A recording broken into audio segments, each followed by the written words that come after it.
I was 13 when my dad decided I was no longer worth keeping. My name is Lana, and I'm 29 now, but I still remember the look in his eyes when he chose my stepmom over me. For years, I built my life without him healing the wound of his betrayal. Then just when I'd finally found peace, he showed up again, broken and alone. My stepmom had left him taking everything, and suddenly he remembered he had a daughter. Let me know where you're watching from, and if you've ever had to set boundaries with family who abandoned you, hit that like and subscribe button for more stories about healing and standing your ground. My childhood before everything fell apart was actually pretty wonderful. I grew up in a small suburban house in Minnesota with my mum and dad surrounded by love and laughter. My mum Elizabeth was an elementary school teacher with a contagious laugh and the most beautiful singing voice. My dad Thomas worked as an architect and always came home with little sketches he'd drawn for me during lunch breaks. We were that family that took silly vacation photos, had pancake Sundays, and spent weekends building elaborate blanket forts in the living room. Mum and Dad were college sweethearts who still held hands and danced in the kitchen while doing dishes. I remember feeling so secure in their love both for each other and for me. My world shattered when Mum was diagnosed with aggressive breast cancer when I was 6. The next year was a blur of hospital visits, whispered conversations, and watching my vibrant mother fade away before my eyes. She fought hard, but the cancer had spread too far, too fast. I was 7 when she died, holding both my hand and my father's as she took her last breath. Dad was devastated. For months he moved through our house like a ghost, going through the motions of caring for me, but clearly broken inside. I often found him sitting in their bedroom, clutching Mum's sweater and silently crying. But even through his grief, he tried his best for me. He never missed a school event, learnt to braid my hair the way Mum did, and maintained our pancake Sundays, though they were much quieter now. Gradually, we developed new routines. We started a memory jar where we'd write down memories of Mum and read them on her birthday. We planted her favourite flowers in the garden. Dad hung a beautiful portrait of her in our living room and told me every night that Mum was watching over us, proud of how brave we were being. By the time I turned 9, Dad had started to come back to life. His smile returned and our home felt warm again, though Mum's absence was still a physical ache for both of us. That's when he met Janet at a work function. She was an interior designer working on the same project as Dad, and their professional relationship quickly became personal. The first few times Janet came over for dinner, she was charming. She brought me little gifts, asked about my interests, and seemed genuinely interested in getting to know me. She complimented the photos of Mum around our house and asked questions about her, which made me feel like she respected Mum's place in our lives. Looking back, I can see how Janet carefully studied what Dad responded to. She'd bring up Mum just enough to seem supportive, but would quickly change the subject. She'd offer to help with things Dad struggled with, like organising my school activities or cooking meals that weren't from the freezer section. She positioned herself as the solution to his overwhelm. Within 6 months, Dad was completely enamored. Janet became a constant presence in our home, and Dad started consulting her on decisions that used to be just ours. The dynamic shifted from Dad and me figuring things out together to Dad deferring to Janet's opinions on everything from what we'd have for dinner to where we'd go on weekend trips. When I was 10, Janet announced she was pregnant. Dad was ecstatic. He swept her up in his arms, spinning her around our kitchen with tears of joy streaming down his face. I stood in the doorway clutching my school backpack, with a knot forming in my stomach. I wanted to be happy for him, truly I did, but I could already feel myself being pushed to the periphery of his life. The wedding was 3 months later, a small ceremony in our backyard. Janet wore a sleek white dress that showcased her small baby bump, and Dad couldn't take his eyes off her. During the ceremony, I sat in the front row next to Aunt Sarah, Mum's sister, who squeezed my hand when Dad and Janet exchanged rings. Aunt Sarah whispered, "Your mum would want him to be happy," but I noticed her concerned glance when Janet rushed through the portion of the ceremony meant to acknowledge me as part of their new family unit. At the reception, Janet pulled me aside while Dad was talking to guests. "Things are going to be different now," she said, straightening my dress collar with slightly too firm hands. "I know you've had your dad all to yourself, but we're going to be a real family now." Her smile didn't reach her eyes, and though I was young, I felt the chill behind her words. Still, I nodded and tried to return her smile, desperately wanting this to work for Dad's sake. As guests left that evening, I overheard Aunt Sarah talking to Dad. "Tom, make sure Lana still feels special in all this change," she said gently. Dad put his arm around me, pulling me close. Lana will always be my best girl, he assured her. Janet, standing nearby, narrowed her eyes slightly before composing her features into a smile. That moment, caught in my father's embrace while feeling Janet's cold stare, perfectly encapsulated the confusing months to come. The transformation in our household after the wedding was both subtle and profound. Within weeks, Janet had redecorated most of the house, claiming she was nesting for the baby. Somehow during this process, photos of my mother began to disappear. The large portrait in the living room was the first to go, replaced by an abstract painting Janet said would bring positive energy to the space. When I asked about it, she acted surprised. "Oh, we moved it to the hallway upstairs. It's more private there." Except it wasn't in the hallway either. I eventually found it tucked away in the attic along with other mementos of Mom. When I brought this up to Dad, Janet was quick to jump in. "Thomas, I thought we agreed the living room needed a fresh start. All those old photos were making it hard for us to create our new family identity." Dad looked uncomfortable but nodded. "Janet's right, Lana. We need to focus on the future now. Mum will always be in our hearts." He didn't meet my eyes as he said it. Janet's comments about my resemblance to my mother started innocently enough. "You have your mother's eyes," she'd say, but with a strange tightness in her voice. Over time, these observations took on a sharper edge. "You scowl just like your mother used to." Or, "That stubborn streak is pure Elizabeth." Dad would shift uncomfortably, but never contradicted her. When my half-brother Tyler was born, Janet became even more territorial. Dad took 2 weeks off work to help with the baby, and I was excited to be a big sister. But Janet had other ideas. "The baby needs quiet," she'd say, sending me to my room when I came home from school. "You'll overwhelm him with your energy." Suddenly, I needed to call before coming into their bedroom to see the baby. Dad, exhausted from midnight feedings and work, didn't seem to notice how I was being systematically pushed away. As Tyler grew into a toddler, the contrast in how we were treated became impossible to ignore. Janet documented every milestone in Tyler's life, with professional photos, while my school pictures remained in their envelope. When I had an important soccer game, Janet would suddenly remember a doctor's appointment for Tyler that Dad needed to attend. My games were missed. Tyler's preschool performances were mandatory family events, with flowers and celebration dinners afterward. My 12th birthday fell on a Saturday, and Dad had promised to take me to the Science Museum and then for pizza at my favorite restaurant. The night before, Janet announced that Tyler had been invited to a playdate with the son of an important client of hers. "We really need to go, Thomas." This connection could mean big things for my design business. My birthday plans were postponed, then forgotten entirely, as Janet orchestrated a weekend centered around Tyler's playdate, which somehow expanded into a full day of networking for her. I spent my birthday with Aunt Sarah, who lived an hour away and rushed to pick me up when she realized what had happened. She took me to the museum and for ice cream after hugging me tightly as I tried not to cry. "Your mother would be so proud of the young lady you're becoming," she told me. "Don't ever forget how special you are." When I returned home that evening, there was no cake, no present, and Dad's guilty, "I'll make it up to you," was interrupted by Janet calling him to help with Tyler's bath time.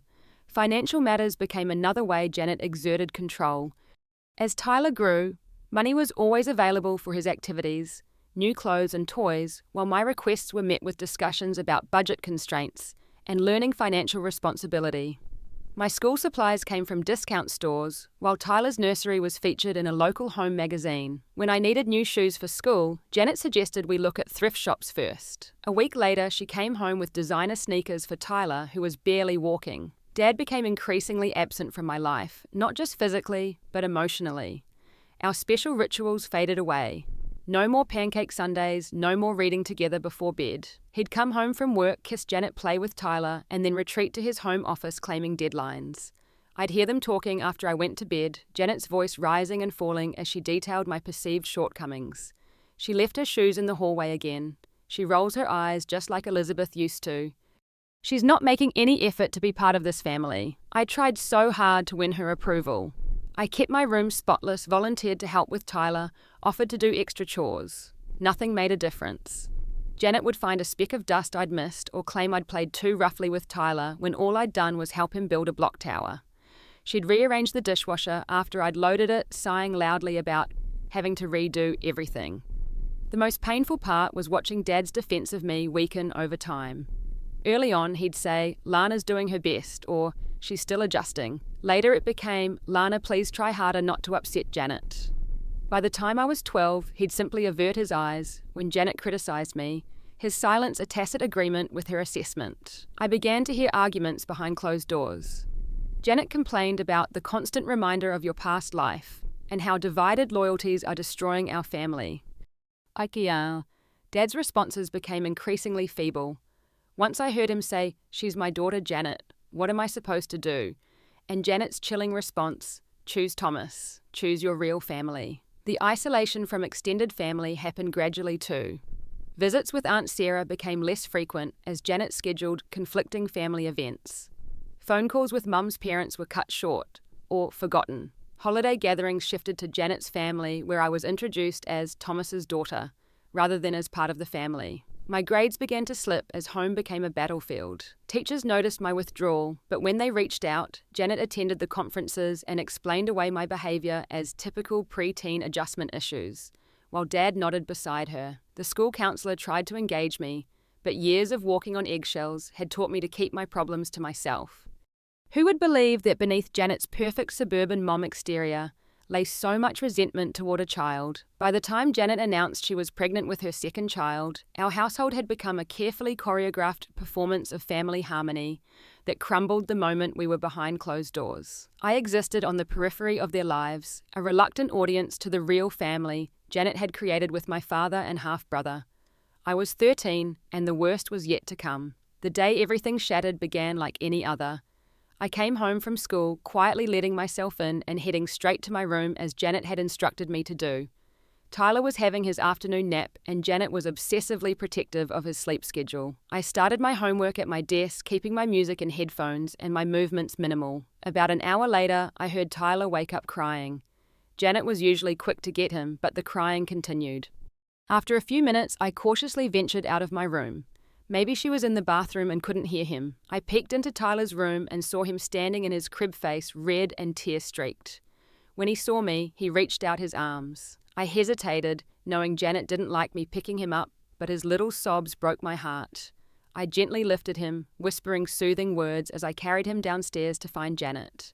She was in the kitchen, talking intensely on the phone, one hand resting on her slightly swollen belly. When she saw me with Tyler, her eyes widened with fury.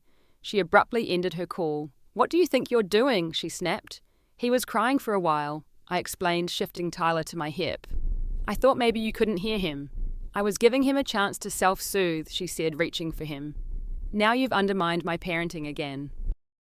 As she took Tyler from me, I stepped back and accidentally bumped into the side table where Janet displayed her prized crystal vase, a wedding gift from her parents. It happened in slow motion. The table wobbled, the vase tipped, and then the sickening sound of crystal shattering on hardwood.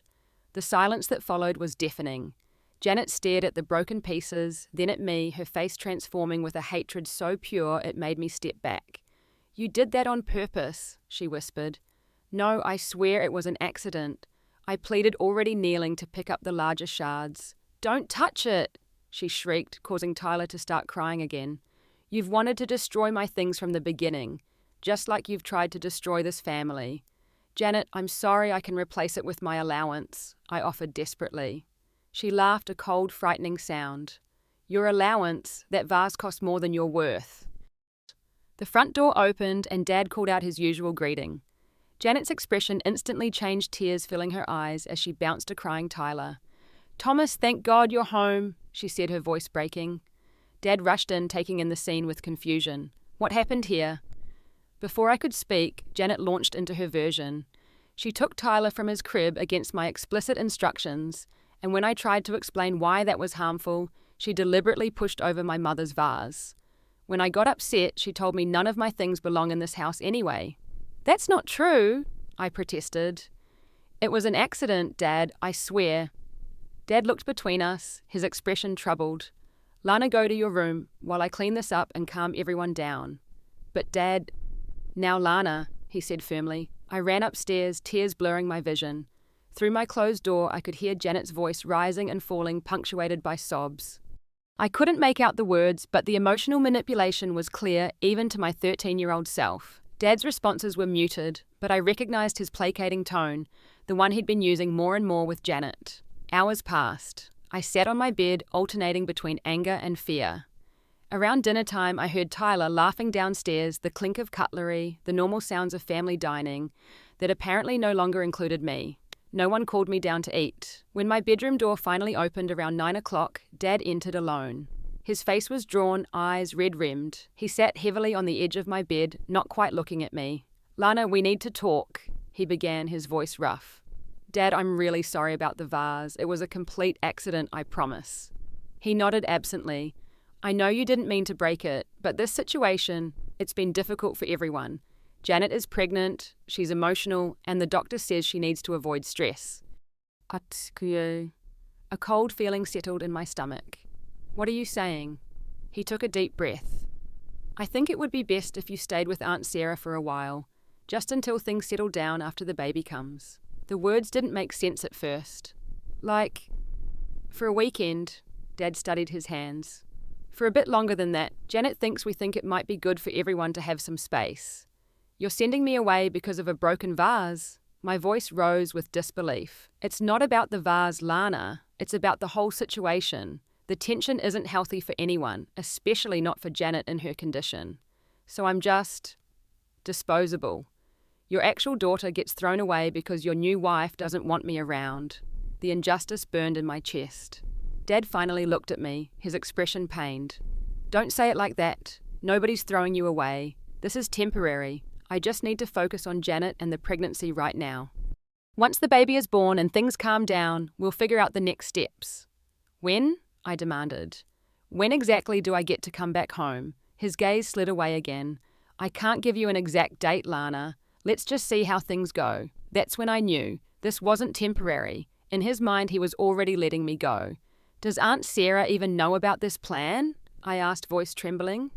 "I called her this afternoon. She's happy to have you stay with her." Of course she was. Aunt Sarah had been watching the slow-motion car crash for years, powerless to stop it. She'd take me in because she loved me, not because this was right. "I need you to pack your essentials tonight. We'll drive to Sarah's tomorrow after school." Dad continued, standing up. "We can get the rest of your things later." I stared at him, this stranger wearing my father's face. "Mom would be so ashamed of you right now." He flinched as if I'd slapped him. "This isn't easy for me either, Lana." "Really? Because it seems pretty easy to choose Janet over your own daughter. It seems like you've been making that choice for years now." "That's not fair," he said weakly. "None of this is fair," I shouted, no longer caring if Janet heard. "I lost Mom, and now I'm losing you too. When did I stop being enough for you to fight for?" Dad moved toward the door. "Pack your things, Lana. We'll talk more in the car tomorrow." But we didn't talk in the car. The 20-minute drive to Aunt Sarah's house the next day passed in excruciating silence. I stared out the window, backpack and a single suitcase at my feet, watching my childhood slip away with each passing mile. Dad kept his eyes fixed on the road, knuckles white on the steering wheel. When he pulled up to Aunt Sarah's modest apartment building, he didn't even turn off the engine. Aunt Sarah was waiting at the entrance, her face a mask of controlled fury that softened when she saw me. She hugged me tightly while Dad awkwardly unloaded my suitcase. "This is the right thing for everyone right now," he told Aunt Sarah, not meeting her eyes. "Just until things settle down. I'll take good care of her." Aunt Sarah replied, her tone making it clear what she thought of the situation. "She'll always have a home with me for as long as she needs." Dad gave me a quick, stiff hug. "I'll call soon," he promised. "We'll figure this out." I didn't hug him back. I couldn't. As he drove away, I realized he hadn't looked directly at me once during the entire exchange. His shame couldn't compete with his relief, and that knowledge broke something fundamental inside me. I wasn't just leaving my home. I was being erased from my father's life, all to make room for the family he really wanted. That night in Aunt Sarah's spare room with its second-hand furniture and hastily made-up bed, I curled into a ball and sobbed until no more tears would come. I was 13 years old and had just been thrown away by the one person who was supposed to protect me forever. The betrayal was absolute, the abandonment complete. And somehow I would have to find a way to live with that knowledge going forward. Life at Aunt Sarah's was an adjustment in every possible way. Her one-bedroom apartment was a far cry from the spacious suburban house I'd grown up in.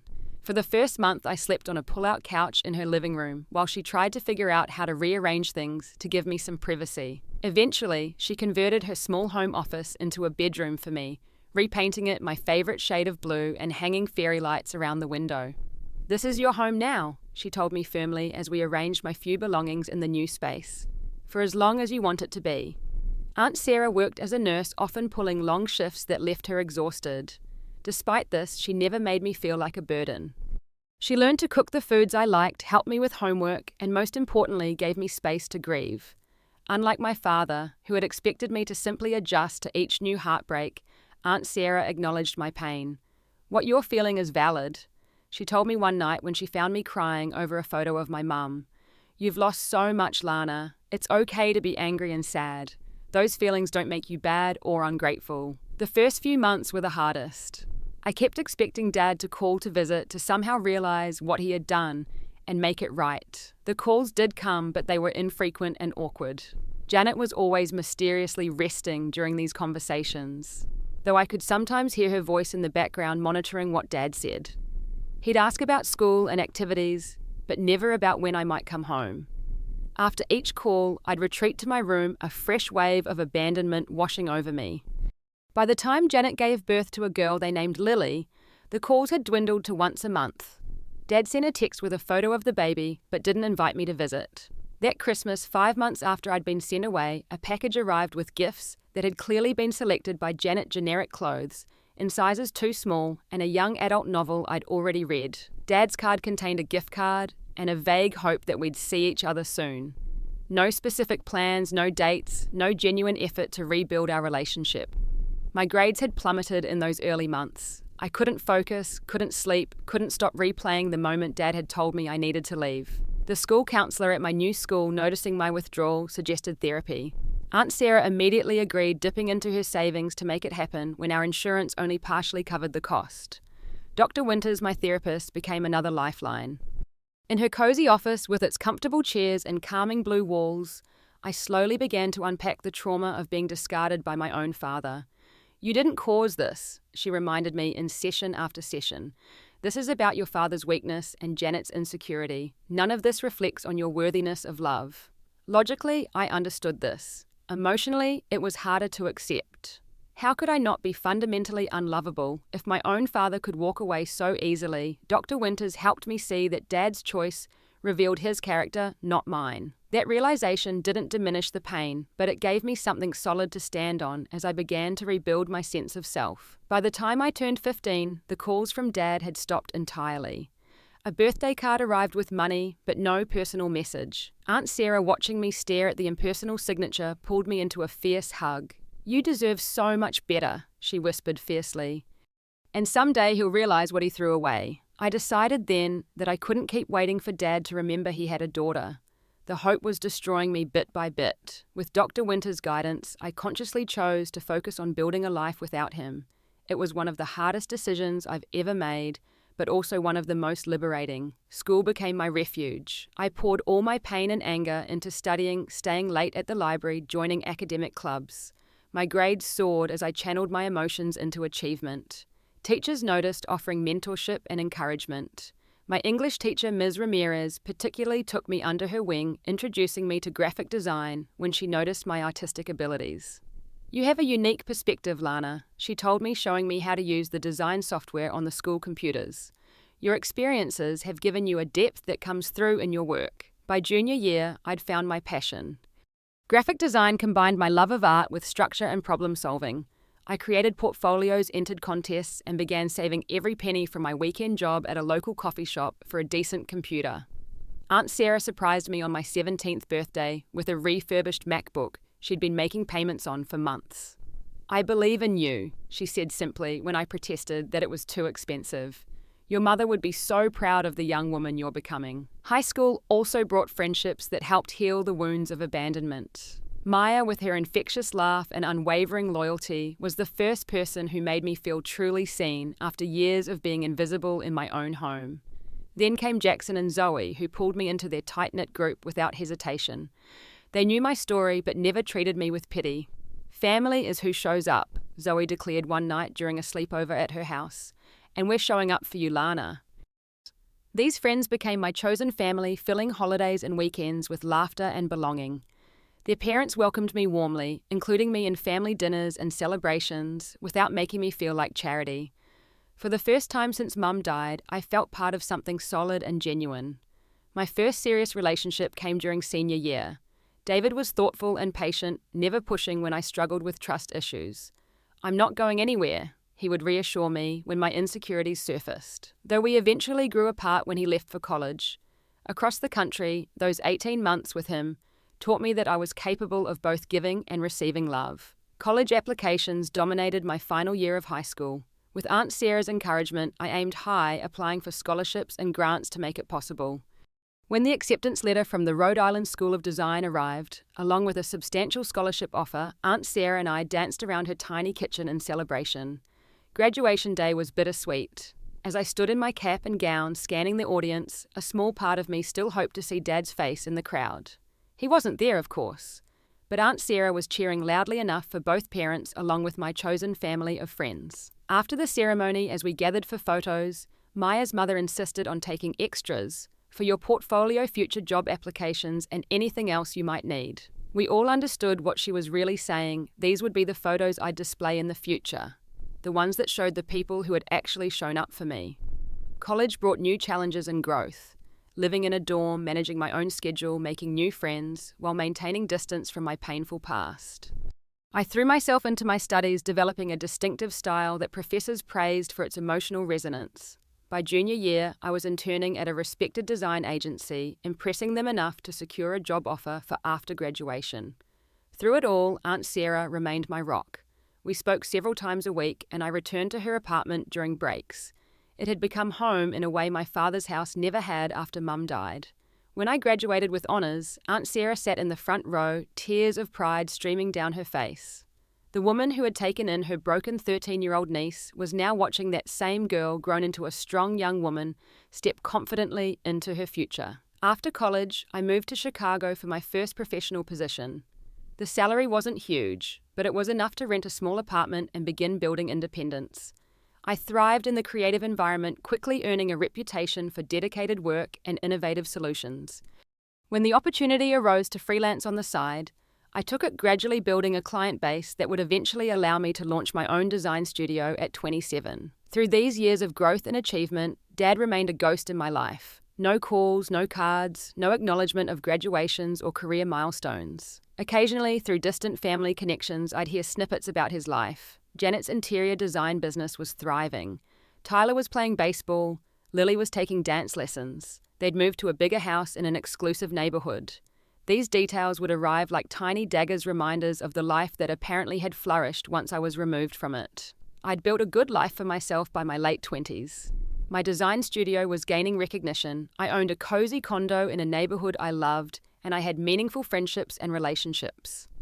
The pain of Dad's abandonment had dulled from a sharp, constant ache to an occasional twinge, usually triggered by Father's Day commercials or seeing dads with their daughters in parks. Dr. Winters, who I still checked in with periodically, called this progress. "You've done the hardest thing possible," she told me during one session. "You've built a fulfilling life without closure.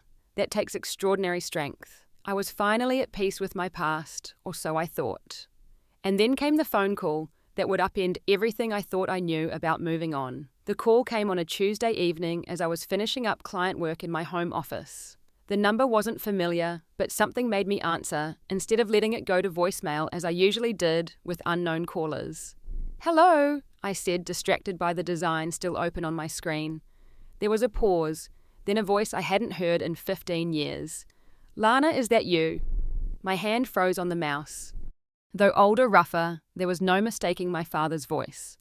"Dad," I managed, my heart suddenly pounding. "Yes, it's me," he said, his voice breaking slightly. "I know this is unexpected. I've been trying to find the courage to call you for weeks." I said, nothing too stunned to form coherent thoughts. Into my silence he continued. "I know I have no right to contact you after all this time. What I did was unforgivable. But Lana, I've made terrible mistakes and I'm just trying to... I need to talk to you." "Why now?" I finally asked, surprised by the steadiness in my voice, despite the emotional earthquake happening inside me. "It's been 15 years, Dad. 15 years of absolutely nothing from you." He exhaled shakily. "Everything's fallen apart, Lana. Janet left me. She's been having an affair with her business partner for years, apparently. She filed for divorce 6 months ago and took almost everything, the house, most of our savings. She has full custody of Tyler and Lily, and they don't want to see me. Janet's turned them against me completely. The irony was almost too much to process. So you're calling me because everyone else is gone? No, well, yes, but not how you're thinking, he stammered. Losing everything made me finally see what I'd done years ago. How I let Janet manipulate me into abandoning my own daughter. I've been living with that shame every day, Lana, even when I was too weak to do anything about it. I closed my laptop, needing to focus entirely on this surreal conversation. What exactly are you looking for from me, Dad? A chance, he said, his voice trembling. Just a chance to see you, to apologize in person. To try to explain, though there's no explanation that could ever justify what I did. Where are you living now? I asked, keeping my tone neutral. I'm staying in a small apartment in Oak Park, he said. After the divorce settlement, it was all I could afford. I had to sell my partnership in the architecture firm to cover legal fees. I thought of the spacious suburban house I'd been ejected from, the life of privilege Dad had built with his real family, while I'd struggled through adolescence with a loving but financially strained aunt. The contrast was jarring. I'd like to meet somewhere public, I decided aloud. A coffee shop or something similar. I can give you an hour of my time. His relief was palpable. Thank you, Lana. That's more than I deserve. When would work for you? We settled on the following Saturday at a cafe equidistant between our locations. As I hung up, I immediately called Aunt Sarah, my hands shaking. He called you, she asked, shocked after I explained. After all this time, only because his perfect new family fell apart, I said, the bitterness I thought I'd processed long ago surging back. Are you sure meeting him is a good idea? Sarah's concern was evident. You've worked so hard to build your life without him. I need to do this, I realized. Not for him, but for me. I have things I need to say to his face. The next call was to Dr. Winters, who managed to fit me in for an emergency session the next day. In her office, we strategized about healthy boundaries and realistic expectations. Remember that you owe him nothing, she emphasized. This meeting is on your terms. You can leave at any point, and whatever he's going through now doesn't erase or justify the past. What if he asked to be part of my life again? I asked, voicing my greatest fear and secret hope simultaneously. Then you decide if, when, and how that might happen, she replied. Your forgiveness, if you choose to give it, doesn't have to include reconciliation. And reconciliation, if you want it, can happen on a timeline and in ways that feel safe for you. By Saturday, I felt as prepared as possible. I arrived at the cafe 20 minutes early, securing a corner table that offered both privacy and a clear path to the exit. I ordered a latte and tried to calm my racing thoughts by focusing on my breathing as Dr. Winters had taught me years ago. When the door opened and my father walked in, I almost didn't recognize him. The tall, confident man from my childhood had been replaced by someone who looked 2 decades older than his actual age. His hair was completely grey, his posture stooped.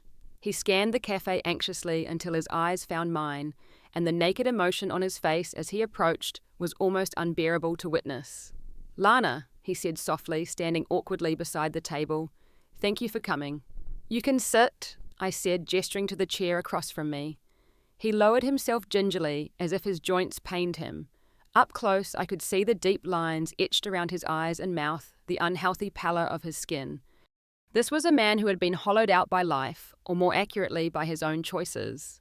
You look so much like your mother, he said, his voice thick. She would be so proud of the woman you've become. You don't get to talk about what Mum would think, I said evenly. You gave up that right when you chose Janet over your promise to Mum to always protect me. He flinched but nodded. You're right. I have no right.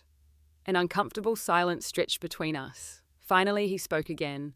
I don't know where to begin, Lana. I'm sorry feels insulting in its inadequacy. Why don't you start with the truth? I suggested. The real reason you sent me away. Dad stared into his untouched coffee. Janet gave me an ultimatum that night after you broke her vase.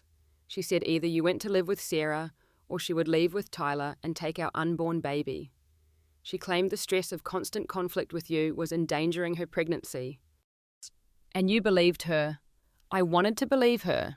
He admitted, shame evident in his voice, because it gave me an excuse to take the easy way out. The truth is, Janet had been pushing for this outcome from the beginning. She resented your mother's memory, resented that part of my heart would always belong to Elizabeth.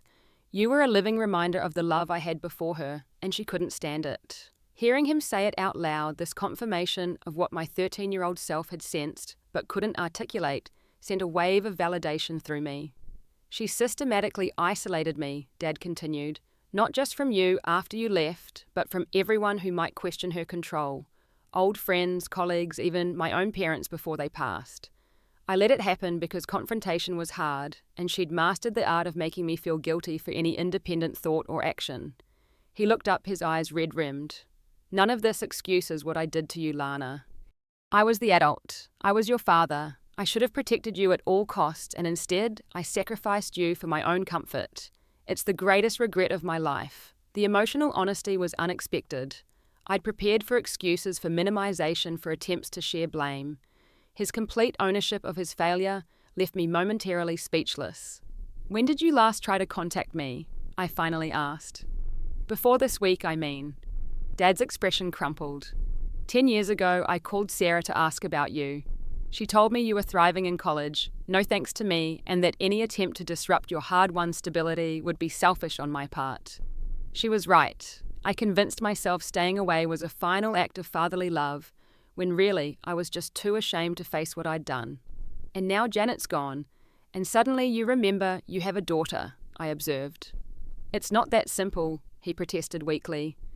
Janet leaving forced me to see how completely I'd surrendered my identity, my principles, everything I once valued. The man your mother loved, the father you deserved, he wouldn't recognize what I became. He reached into his worn messenger bag and pulled out an envelope. I brought something for you. It's not a gift, I don't presume to have that right, but I thought you should have it. Inside the envelope was a photo I'd never seen before. My mother holding newborn me in the hospital, with Dad sitting beside them, looking at us both with such naked adoration, it made my chest ache. I kept this hidden, Dad explained. Janet found my box of photos of your mother early in our marriage and destroyed most of them in a rage I wasn't home to witness. She claimed it was an accident during cleaning, but I knew better. I started hiding things after that. This photo was in my office desk at work. It's one of the few I managed to save. I stared at the image, at this tangible proof that I had once been the center of my father's world. It made his betrayal both more painful and somehow more comprehensible. He had fallen so far from the man in this photo. Lana, I know I have no right to ask, but is there any possibility you could find it in your heart to let me be part of your life again? In whatever capacity you're comfortable with, I'm not asking for forgiveness I haven't earned. I'm just asking for a chance to try to earn it. I studied his face, seeing both the stranger he'd become and flashes of the father I'd lost long ago. What exactly are you hoping for here, Dad? Because if you're looking for a place to stay or financial help... No, he interrupted, looking horrified. God no, Lana, I would never. I'm managing on my own. The apartment is small but adequate. I've started working at an architectural drafting service. It's a step down from where I was, but it pays the bills. He hesitated. I miss my daughter. I want to know the woman she's become. I want to apologize every day for the rest of my life for failing her so completely. His sincerity seemed genuine, but I'd learnt the hard way not to trust easily, especially with the person who had inflicted my deepest wound. I need to be very clear about something, I said, leaning forward. If I decide to allow you back into my life in any capacity, it will be on my terms with boundaries I set. I've spent 15 years building a life without you healing from what you did. I won't risk that healing for anyone, not even you. Dad nodded vigorously. Absolutely, whatever terms you set. I'd want us to attend family therapy together, I continued. Not just once or twice, but consistently, with someone who specializes in estrangement and abandonment. This isn't something we can fix over coffee and apologies. I would welcome that, he said. I've actually been seeing a therapist myself since the divorce. It's been eye-opening. I nodded, processing this information. I need time to think about this, to talk to my own therapist and to Aunt Sarah. I can't give you an answer today. Of course, he agreed quickly. Take all the time you need. Would it be all right if I gave you my contact information in case you decide you want to reach out? I handed him my phone, letting him add his number. As he returned it, our fingers brushed briefly, and I was surprised by how human he felt. In my mind, he had become almost mythological in his absence, the father who abandoned me, larger and more terrible than life. This broken man before me was just that, a man who had made catastrophic choices and lost everything as a result. I should go, I said, gathering my purse. I'll contact you when I've made a decision. Dad stood as I did, his eyes never leaving my face as if trying to memorize it. Thank you for meeting with me today. Even if this is the last time I see you, it means everything that you gave me this hour. As I walked to my car, my emotions were chaotic. Anger and pain mingled with unexpected compassion. The father who had thrown me away was now the one cast aside, experiencing firsthand the abandonment he had inflicted on me. There was a poetic justice to it that satisfied some wounded part of my soul, even as another part recognized the cycle of pain it represented. I didn't know yet if I could or should let him back into my life. But for the first time in 15 years, I felt like I had the power in our relationship. Whatever happened next would be my choice, not his. And there was a profound healing in that realization alone. The weeks following my meeting with Dad were emotionally turbulent. I found myself distracted at work, replaying our conversation, analyzing every word and expression. Had his remorse been genuine? Was his rock bottom a temporary state that would evaporate if his circumstances improved? Most importantly, could I trust him not to hurt me again? I scheduled extra sessions with Dr. Winters, who helped me navigate the complex emotions stirred up by his sudden reappearance. What I'm hearing, she said during one session, is that you're afraid of being vulnerable with him again, which is completely rational. But I'm also hearing curiosity about whether a new kind of relationship might be possible. I've spent so many years building my identity around his absence, I admitted. What if letting him back in somehow undoes all that work? Your strength and identity aren't contingent on his absence, Dr. Winters pointed out. They're qualities you've developed regardless of his choices. The question isn't whether you need him in your life, but whether having some form of relationship with him might add value to the life you've already built. Aunt Sarah predictably was more protective. He abandoned you when you needed him most, she reminded me during a long phone call. He doesn't deserve a second chance. Maybe it's not about what he deserves, I mused. Maybe it's about what might be healing for me. After 3 weeks of deliberation, I texted Dad. I've been thinking about your request. If you're serious about therapy, I'm willing to try 3 sessions with a family therapist I've selected. After that, we'll reevaluate. His response came within minutes. Thank you, Lana. I'll be there whenever and wherever you say. This means more than I can express. I found a therapist specializing in family estrangement, Dr. Mendez, whose office was conveniently located between our homes. She had a warm but no-nonsense demeanor that I appreciated during our initial phone consultation. I want to be clear, she told me, I'm not here to push reconciliation as the only positive outcome. My goal is to facilitate honest communication and help you both determine what kind of relationship, if any, is healthy going forward. Our first session was awkward but productive. Dad, dressed in clothes that had clearly once been expensive, but now showed signs of wear, arrived early and visibly nervous. Under Dr. Mendez's skilled guidance, we established ground rules for our conversations and began the painful process of excavating the past. Thomas, Dr. Mendez asked, can you articulate specifically what you believe you did wrong in your relationship with Lana? Dad swallowed hard. I betrayed my fundamental duty as a parent to protect my child above all else. I prioritized my own comfort and a toxic relationship over my daughter's well-being. I abandoned her when she needed me most, and then I compounded that betrayal by making no meaningful effort to maintain contact. And what do you believe the impact of those choices has been on Lana? Dr. Mendez pressed. Dad looked directly at me for the first time that session. I taught her that she wasn't worth fighting for, that she was disposable, that the people who are supposed to love you unconditionally can walk away without a backward glance. His voice broke.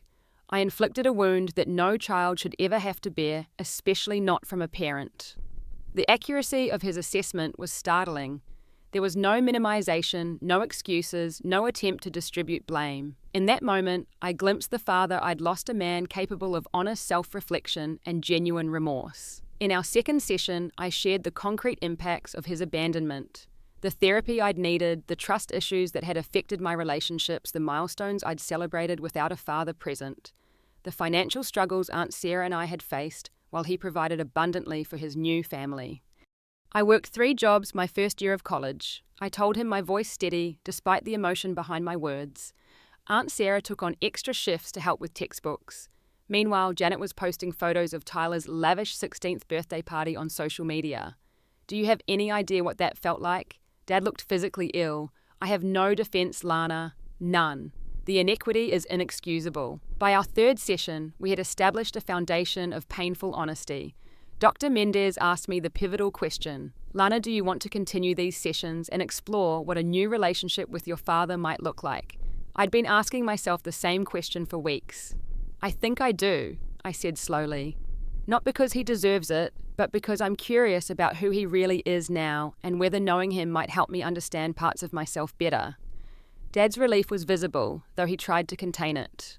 I'm grateful for this chance, Lana. I promise I won't take it for granted. I need to be very clear about my boundaries, I continued. I'm open to getting to know you as an adult, but I'm not looking to recreate a father-daughter dynamic as if the past 15 years didn't happen.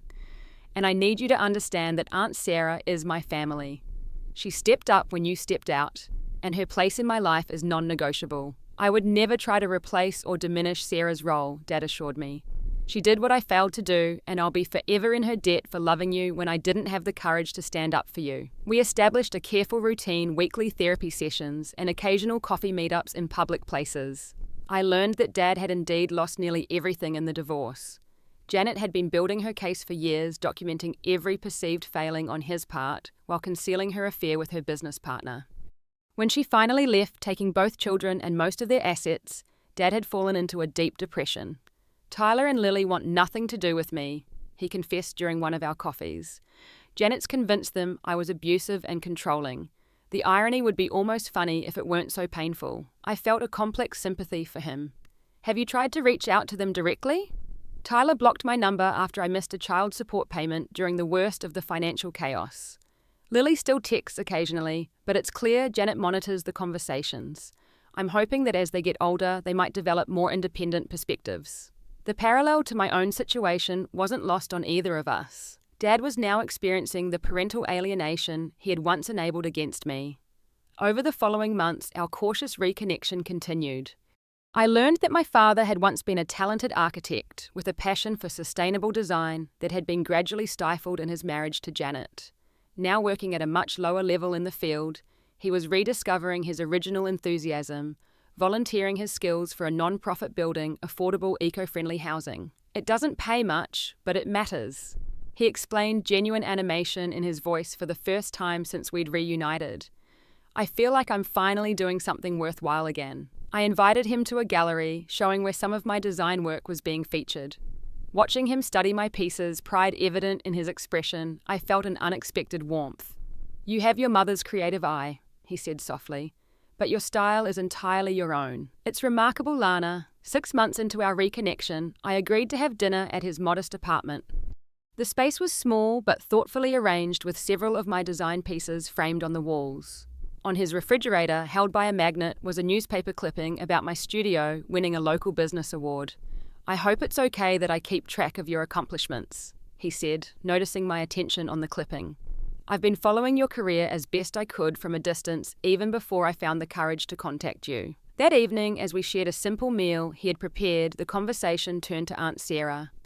I'd like to thank her properly someday, Dad said, if she'd ever be willing to see me. That would be her decision, I replied. She had a front row seat to the aftermath of what happened. Her anger on my behalf is completely justified. Of course, he agreed quickly. I wouldn't presume to expect forgiveness from either of you. I just want her to know I recognize and am grateful for how she saved you when I failed so completely. A month later, a carefully orchestrated meeting between the three of us took place at my condo. The tension was palpable as Aunt Sarah and Dad came face to face for the first time in over a decade. Sarah, Dad began, his voice humble.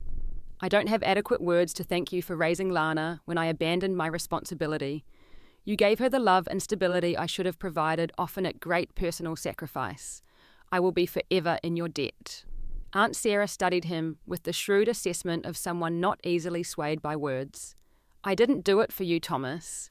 I did it because Lana deserved better than what you gave her. She was a child who needed love, not a problem to be discarded when inconvenient. You're absolutely right, he acknowledged. There's no justification for what I did. If Lana sees value in having you in her life now, I support her choice, Aunt Sarah continued. She's a remarkably resilient and compassionate woman, no thanks to your example. But understand this, if you hurt her again, there will be no third chance. I understand completely, Dad said, and I'd expect nothing less. As the months passed, a new kind of relationship gradually took shape.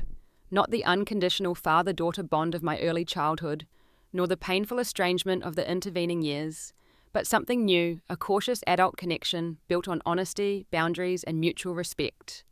Dad attended family therapy faithfully, even when sessions were difficult. He never asked for financial help despite his reduced circumstances. He remembered birthdays and accomplishments with thoughtful, modest gifts. Most importantly, he respected my boundaries, never pushing for more intimacy or forgiveness than I was ready to offer. A year after our initial reunion, I invited Dad to join Aunt Sarah and me for Thanksgiving dinner. It was the first holiday we'd spent together since I was 13. The conversation was sometimes awkward, but there were also moments of genuine connection as we carefully built new traditions to replace those that had been lost. As we cleared the table together, sir, Dad paused, looking at Aunt Sarah and me with an expression of profound gratitude. I know I don't deserve to be here, he said quietly. Thank you both for making room for me at your table. Aunt Sarah, who had been gradually thawing toward him, surprised us both by responding, Family is complicated, Thomas, but at the end of the day, it's about showing up consistently for the people you love. You're trying to do that now, and that counts for something. Later that evening, after Aunt Sarah had gone home and Dad was preparing to leave, he handed me a small wrapped package. This isn't a holiday gift, he explained. It's something that should have been yours all along. Inside was my mother's wedding ring, a simple gold band with a small diamond. Janet wanted me to sell it years ago, Dad said. I told her I had, but I actually kept it in a safe deposit box. It should have gone to you when you turned 18, as your mother would have wanted. Holding this tangible connection to my mother, I felt the final piece of a long, fractured circle slowly clicking into place. Not perfect, not unmarked by the damage of the past, but whole in a new way. Thank you, I said simply. As Dad left that night, we shared a brief, slightly awkward hug, only our second since reconnecting. It wasn't the unquestioning embrace of a child with her father, but the careful connection of two adults who had survived a painful history and were cautiously building something new from the ruins. 1 year after my father reappeared in my life, I can finally say I've found a kind of peace I never expected. The journey hasn't been easy or straightforward. There have been setbacks and difficult conversations, moments when old pain resurfaces unexpectedly, and times when I've questioned my decision to allow him back into my life at all. But there have also been small, meaningful victories, as we've slowly built a relationship based on honesty rather than obligation. The most profound healing came not from forgiving my father, though that has been part of the process, but from recognizing my own strength. Being thrown away at 13 taught me the harshest possible lesson about self-reliance, but it also showed me that I could survive what once seemed unsurvivable. Every time I've faced a challenge since then, some part of me remembers I've already lived through the worst betrayal. Everything else is manageable by comparison. Aunt Sarah remains my true north, the person who showed me what unconditional love actually means. Our bond has only deepened through this process of reconciliation with my father. You've handled this with more grace than most people could muster, she told me recently.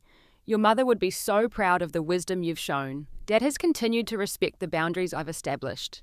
He's never asked to move in with me, never expected financial support, never tried to reclaim the authority he forfeited when he chose Janet over me. Instead, he's gradually earned a place in my life through consistent effort and genuine remorse. He volunteers regularly at the community centre, where I teach design workshops for underprivileged teens. He remembers details about my friends and asks thoughtful questions about my work. Small things perhaps, but they add up to a pattern of reliability that has slowly rebuilt a measure of trust. Through family therapy, I've come to understand that my father's weakness wasn't a reflection of my worth, but of his own unresolved issues. Dr. Mendez helped us explore how his fear of abandonment after my mother's death made him vulnerable to Janet's manipulation. Your father chose the path of least resistance, she explained, sacrificing long-term integrity for short-term comfort and approval. It's a tragically common pattern, though the consequences in your case were particularly severe. Understanding the psychology behind his choices doesn't excuse them, but it has helped me contextualize what happened. My father was a flawed human who made catastrophic mistakes, not a monster. That distinction has been important in my healing process. 6 months ago, I had dinner with my half-siblings for the first time. Tyler, now 19 and Lily, 16, reached out to Dad after Janet's new marriage started showing strains. They were beginning to recognize the manipulation tactics she had used to alienate them from their father, the same tactics she had once used to separate me from him. The dinner was awkward, but surprisingly meaningful. We share DNA and a father, but more importantly, we share the experience of being pawns in Janet's emotional games. She always talked about you like you were this troubled, dangerous kid, Tyler told me. Now I realize she was projecting her own issues onto you. I'm sorry I believed her for so long. Watching Dad with his younger children, I saw glimpses of the father I remembered from before Mum died. He was attentive and warm, but also set clearer boundaries than he ever had with Janet. The painful lessons of the past had changed him perhaps for the better. I felt an unexpected gratitude that Tyler and Lily might benefit from the growth their father had achieved at such a high cost. My personal life has flourished as well. My design studio has expanded to a team of 5 specializing in branding for nonprofits and socially conscious businesses. I'm engaged to Michael, a kind and steady man who understands my complicated family history and has been supportive through the reconciliation process. We're planning a small wedding for next spring, with Aunt Sarah in the place of honor and Dad participating in a way that feels comfortable for everyone. The most valuable lesson in all of this has been learning the difference between forgiveness and trust. Forgiveness was a gift I gave myself, releasing the consuming anger that once threatened to define me. Trust, however, is something my father continues to earn through consistent actions over time. Some days that trust feels stronger than others. I suspect it will always be somewhat conditional, and that's okay. Healthy relationships have boundaries, especially those rebuilt after profound betrayal. I no longer define myself as the girl who was thrown away. That experience shaped me, but doesn't confine me. Instead, I see myself as someone who was broken, but chose to reassemble the pieces into something stronger and more beautiful, like the Japanese art of kintsugi, where broken pottery is repaired with gold, highlighting rather than hiding the damage. The 13-year-old girl who watched her father drive away without looking back could never have imagined that someday we would sit across from each other as adults, finding our way to a fragile but genuine connection. She couldn't have conceived that the pain inflicted would eventually become a source of resilience and wisdom. She only knew the devastating reality that the person who should have protected her had chosen not to. To that girl, and to anyone who has been discarded by someone who should have treasured them, I want to say this: your worth was never determined by their failure to see it. The people who walk away from you reveal their character, not yours. And sometimes the family we create for ourselves, the people who choose us, and whom we choose in return, become more meaningful than the family we were born into. Has my father earned redemption? I'm not sure such a thing is fully possible, but he has earned a place in my adult life, a relationship defined by mutual respect rather than obligation or authority. And in allowing that relationship to exist, I've found a kind of closure I never thought possible. The greatest victory, perhaps, is that I no longer need him to be whole. I built myself without him. His presence in my life now is by my choice, not my necessity. There's a profound power in that distinction, a power I hope never to relinquish again. Have you ever had to set boundaries with family members who hurt you in the past? How did you balance protection with the possibility of reconciliation? Let me know in the comments below.